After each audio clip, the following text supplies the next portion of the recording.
ክፍተት እንደዚህ ፈጥሮ መሀል ላይ ለመግባት መሞከር ለእኔ የሴጣን ባህሪ ነው። አንቺ እኮ የምትወጂው ቢሆን እኮ 2-3 ዓመት አይደለም 20-10 ዓመት ልትጠብቂው ትችይ ነበር። እኔ ማውራው አይሰማሽም ነው? ቪዲዮዎቹን አይደለም መጨረሻ ነው አይደለም። እኔ ከእሱ ጋር ስንት ጊዜ ስጠብቀው እንደነበረ ታውቂያለሽ? ብከፋም በውስጤ ላኑረው ህመሜ አባቱ ያደራ እንግዲህ ሐኪሜ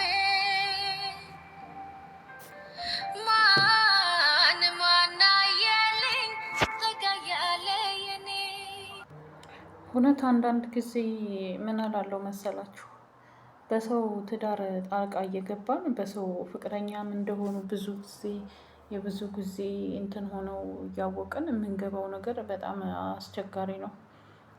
ማለት ለእኛ ራሱ አይሆነንም። የሆነች ትንሽዬ መርፌ ቀዳዳ ታክል ስናገኝ የነዛን ህይወት ለማበላሸት መሮጥ መቼም ተገቢ ነው ብዬ አላስብም።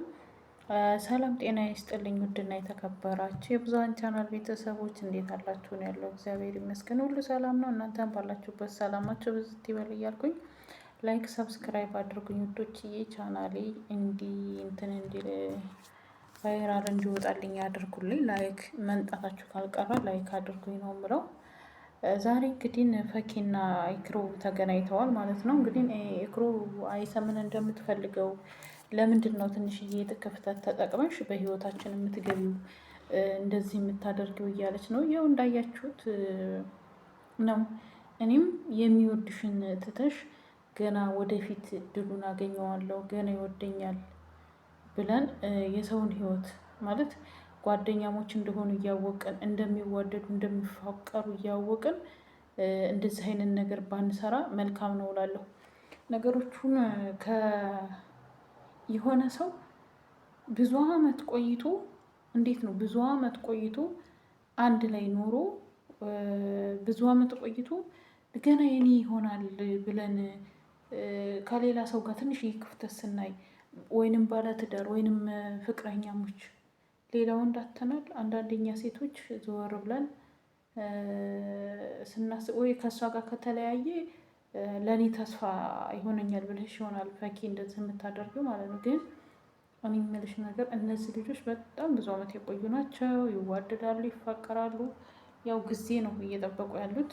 ያው እንግዲህ እንትናም ያለችውም ኢክሩ ያለችውንም እንስማ። የሆነ ሰው አሁን ለምሳሌ አንዳንዴ እኮ ሁሉንም ሰው ስለወደድን የራሳችን ግዴታ ማድረግ አለብን አይደለም። አንዳንዴ እየወደድሽም እኮ የዛን ሰው ደስታን ስትፈልጊ ብቻ ከሚወደው ነገር ጋር እንዲሆን ማድረግም አንድ ነገር ነው። የመውደድ አንዱ መገለጫው ነው።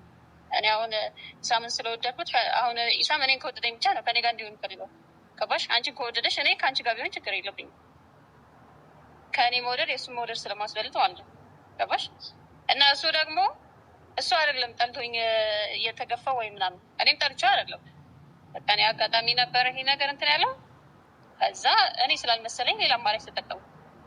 አረ እንግዲህ መቼም ታይዋለሽ። እኔ ኢሳም ቢወደኝ ወይ ምናምን ከኔ ጋር ቁም ነገር የሚያስብ ስላልመሰለኝ አማራጭ ተጠቀምኩኝ። ከዛ በኋላ ግን እሱ ቁም ነገር እንደሚያስብ ምናምን አይነት ነገር ሲያሳየኝ ለመቻልኩት መጠን ያንንም ለማስቀረት ወደዚህ ምትል ነው ማለት ምናምን ሆንኩኝ። ግን እዚህ ወስኜ ደግሞ እንዲያስቀረኝ ያገኘሁት ነገር የለም። ገባሽ? ከወሬ ምናምን የዘለለ ነገር ስለሌለ ነው አሁን እኔ ምንድን ነው የሚባለው ይሄ አጣብቂኝ ውስጥ ላይ ያለሁት እንጂ ጠርቼው ወይ ምናምን ሳልፈልገው ቀርቼ ምናምን ወይ እንዳያችሁት። ለምንድን ነው በሰው ህይወት ትንሽ ነገር ስታገኝ ገብተሽ ይቅርታ ሌላ ነገር እንትን የምትይው እያለች ነው። አዎ ምክንያቱም የሚዋደዱ ወይም ባለትዳር ላይ እንደዚህ አይነት ነገር ትንሽዬ ክፍተት ስናገኝ ለእኔ ይሆናል ብለን ምንም ብንወድ ብናፈቅረው እግዚአብሔር እንትን ካላለ የሰውን ህይወት ባናበላሽ መልካም ነው እላለሁ። ምክንያቱም እነዚህ ልጆች በእርግጥ ፈጣሪ የጻፈላቸው ነው የሚኖሩት። ግን ገና ይሆናል የኔ ይሆናል ብለን በተለይ ባለትዳር ላይ ልጅ ያላቸው ላይ አሁን ለምሳሌ እንደነ ውብዬ አይነት እንደነ አብርሽ አይነት እንደዛ አይነት ባይደረግ እኔ እግዚአብሔርን በጣም መልካም ነው ብዬ ነው የማስበው። እና እንደዛ ታድርጉ። የራሳችሁን እግዚአብሔር ይሰጣችኋል። የራሳችሁ የሆነ ሰው የሚወዳችሁን ሰው ገፍታችሁ ደግሞ የማይወደን ሰው ላይ ስንንጠለጠል እኛ ሴቶች ለጊዜው ሊመስለን ይችላል እንጂ ተጠቅመውብን ነው የሚያልፉት። ለእኛ አይጠቅሙንም ብዬ ነው የማስበው። እና ውድ ቤተሰቦቼ ላይክ ሰብስክራይብ እያደረጋችሁ አበረታቱን። እወዳችኋለሁ።